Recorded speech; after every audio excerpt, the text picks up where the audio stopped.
欢迎来到热点新闻频道，请订阅并关注以获取最新资讯。以2025年电视剧为例，品质价值为什么比播多少流量更重要？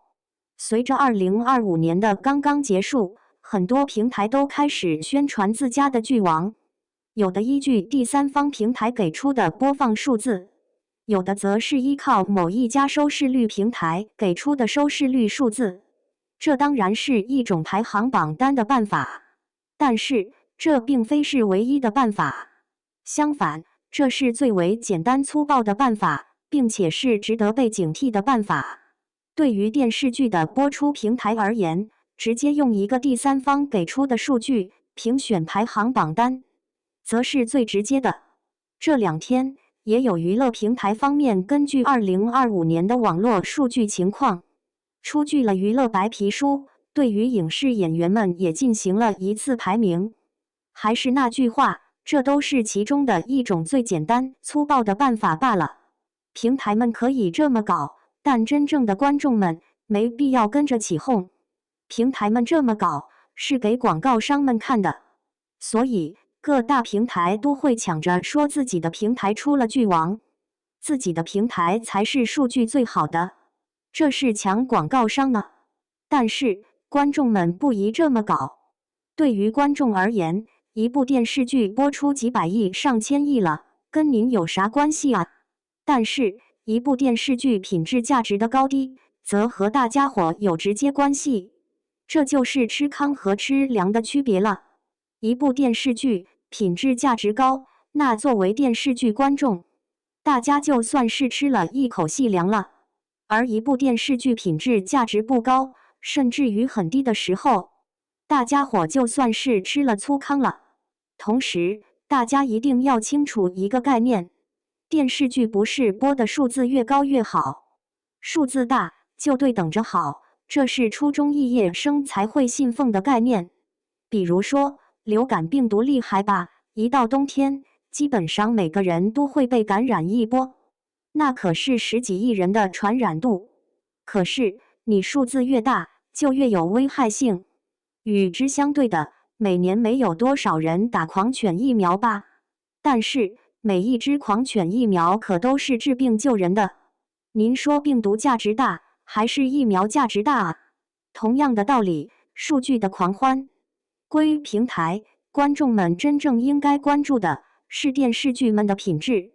这两天有好几部电视剧出来争抢剧王的头衔，而争抢的由头就是自己播放数字高、收视率高等等。我说这叫丁春秋的行为，为什么呢？天龙八部里边，丁春秋一出场，便是让信徒们嚷嚷星宿老仙法力无边，但他不干好事儿啊。而真干好事儿的北乔峰，人家嚷嚷吗？我在以往的剧评分析当中，经常会说，有些电视剧作品，央视一套要是不播，别的平台更不会播，反倒是拿到央视一套来，虽然看似小众，但播出效果非常好。从2025年的电视剧作品当中来说，《绝密较量》、我们的河山阵地等作品，都算是非常有价值的作品。这几部戏也都是央视一套播出的。网络平台上好像对这部戏的热度就不够高，有点对不住这几部戏的品质。《绝密较量》在央一的收视率非常高，年度第2。这戏的价值至少是3点。第一点，把当代都市环境之下国家安全人员的工作呈现出来了。第二点，导演刘江对于叙事节奏的把控力简直无敌了，丝毫不输给那些院线大片了。第三点，剧本结构亦无敌，不到最后一刻，观众们都无法获得全部真相。我们的河山在央一的收视率排在第7，这部戏的价值也非常明确。在这部电视剧之前，咱们国内的影视剧作品当中，讲敌后抗战的，也只有地道战、地雷战这些，咱们缺乏一部县域概念之下的敌后抗战故事。毛卫宁导演的这部《我们的河山》出来之后，观众们才终于通过电视剧了解到了，在县域环境之下，敌后抗战是怎样的。这是用电视剧在做历史补课工作，这样的戏是值得拿大奖的。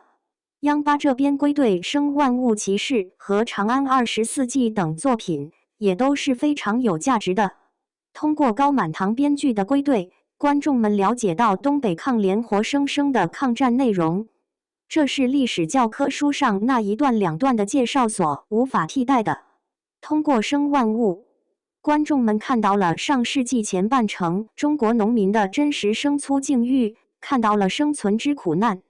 通过《骑士》，观众们又看到了当下，看到了很多落泪的瞬间等等。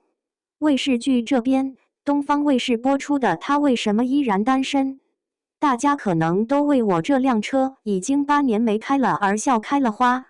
可是这部电视剧真正的价值，恰好是讲男女两性在交往过程当中的相互包容。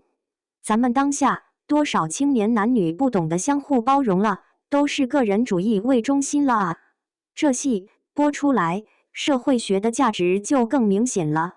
湖南卫视播出的180天重启计划，也是我认真追完的电视剧，它也是都市生活剧，但更重要的是，它为爱情、亲情、友情等等注入了乐观主义的基因，可以让观众们对于生活有更明媚的态度。江苏卫视播出的《反人类暴行》，我已经连续写了很多篇剧评分析。为什么呢？就是要帮着高质量的电视剧宣传，让它被更多的人看到。这部戏简直是中国电视剧工作者在反法西斯题材的电视剧领域取得了最大成绩之一了。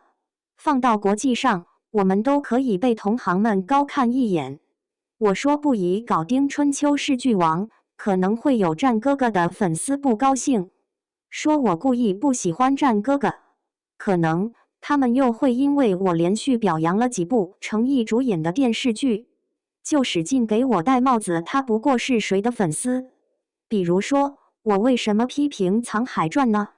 是对战哥哥有意见吗？当然不是，是对这戏的品质价值有意见。剧作当中，男主角为了实现个人的复仇，竟然向无辜的守城士兵放箭射杀，这叫个啥？为达目的不择手段啊！这就是错误的价值观，叙事立场没有站在生灵的一面啊！同样的道理，我为什么就点赞了青年实力派演员诚意主演的《长安24记》呢？因为我是粉丝。这个说法简单，不需要动脑子，但是只要略微动脑子，就会觉得根本不是的。《长安24记》也有复仇，也有权谋，但是他会为了权谋和复仇而不择手段吗？不会，不仅不会，而且个人利益最终会让位给国家和民族的利益。长安城百姓的安危大于男主角个人的安危，这就是站在生灵的立场上叙事。所以这戏我都没有不点赞的理由。同样的，《富山海》这部电视剧叙事核心是江湖，不是以例剧，而是以义剧。我被剧评工作者这些年行文坚守的便是这个道德操守。诚意这戏演的是我们自己，所以我要点赞啊！再说说《天地剑心》，它的内核是《聊斋》加《红楼梦》的啊，是讲人心最柔软的那部分内容啊。我被读书人见到这样的电视剧，当然会认可，会喜欢。所以我说，一部电视剧的品质价值，真的比它播出多少流量来更重要。传递错误的价值观，播的数字再高，也是危险的。而那些传递正确价值观，对时代发展有正向助力的电视剧，就应该得到多助，更多的剧评工作者帮助点赞，帮着宣传。对此，小伙伴们有什么看法呢？欢迎在下方评论区留言，和大家一起分享讨论吧。